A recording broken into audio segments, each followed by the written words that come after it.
শুভ সন্ধে বন্ধুরা। আজ আমি আমার ঘরে বসে আছি। অনেক দিন পর আমি আজকে ছুটি করেছি। কেন ছুটি করেছি জানো তো? কীর্তন হবে, সবার সঙ্গে থাকবো। রোজ তো ডিউটি করি, মায়ের কাজটা তো আর রোজ রোজ আসবে না, তাই আজকে আমি ছুটি করেছি।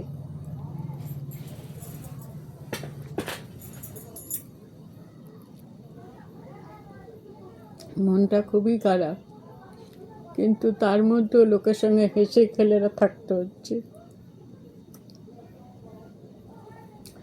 মার লাস্ট কাজ হয়ে গেল। মা ডাক্তার দিতে পারবো না কোনো দিন।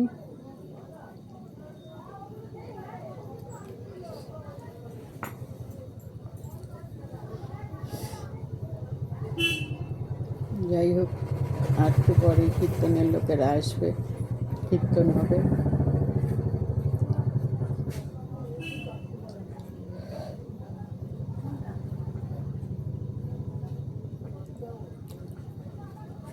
তাহলে রাখি বন্ধুরা, আমি কিছু বলতে পারছি না।